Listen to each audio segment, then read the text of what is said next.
Hi children, it's time for a story, and today we're going to read a story from this book, which is called 50 Utterly Funny Stories. And the one we're going to read, is called Mouse, Deer and Tiger, and it's a Southeast Asian folk tale. So it comes from Asia, this story, and it's been kind of adapted a little bit. Once upon a time, there lived a cunning mouse deer in a big rainforest. He was so sharp-witted that all the other animals in the rainforest used to come to him with their problems, asking for his advice. So the mouse deer had many friends. However, he also had some enemies. His worst enemy was the ever-hungry tiger.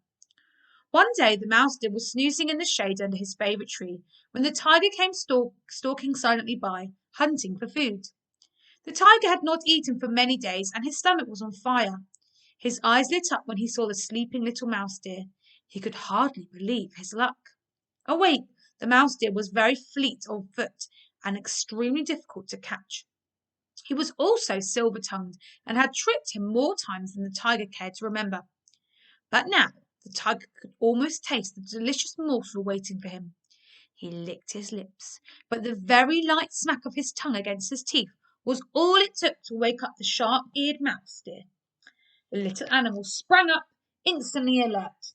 He started in fright at the sight of the tiger's golden eyes staring out at him from the undergrowth, and he leapt away at once. With a roar of frustration, the tiger made a mighty pounce and just managed to grab hold of the mouse deer's hoof.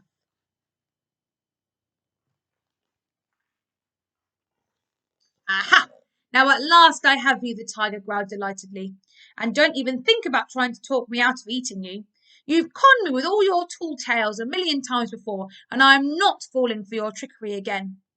Fair enough, said the little mouse deer coolly, although inside he was trembling with fear. But I am warning you.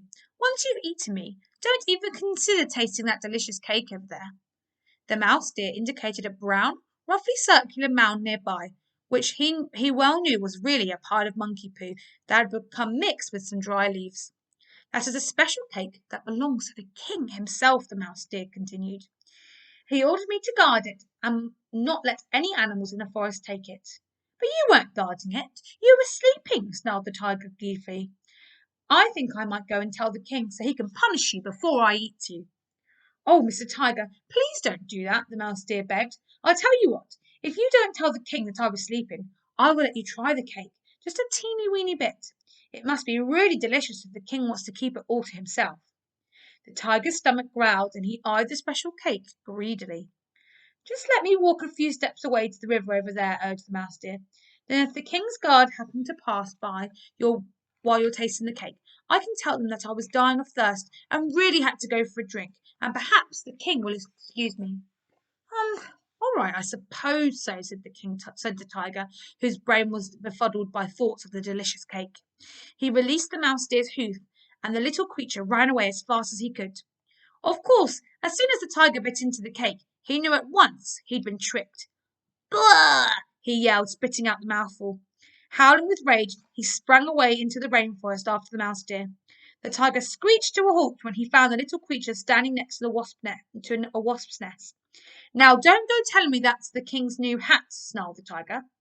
That's a wasp's nest, and I know it is, so don't even bother trying to fool me. To the tiger's surprise, the mouse deer gave a little giggle. The king's new hat, he chuckled. Anyone can see it's not the king's new hat, but you can't seriously think it's a wasp's nest. The mouse deer lowered his voice and whispered secretively. Now don't go telling anyone. It's the king's new drum. The king's new drum? It doesn't look like one, answered the tiger uncertainly. That's because it's a special new kind of drum. The king doesn't want anyone to have one but him, announced the mouse deer. The king doesn't even want anyone else to play with this one, he continued. But I suppose it wouldn't hurt you to let you I suppose it wouldn't hurt to let you just have one go, tiger, to prove that it really is a drum. I agree, said the foolish tiger. You tricked me so many times that I refuse to believe this really is the king's new drum until I beat it for myself. Very well, replied the little mouse, but I don't like the sound. It's much too loud for my sensitive ears. Let me stand among those trees over there. All right, said the tiger, picking up a nearby stick. Of course, the moment that the tiger hit the drum, wasps came buzzing out, an angry swarm, and began stinging him all over. Ow, ow, ow, screeched the tiger, running away as fast as he could to escape the furious insects. In fact, he ran so fast and so far that the cunning little mouse deer never saw him in that part of the forest again. That's the end of the story. So that mouse deer, he was very, very clever, wasn't he? And he did trick the tiger so much that the tiger left him alone in the end.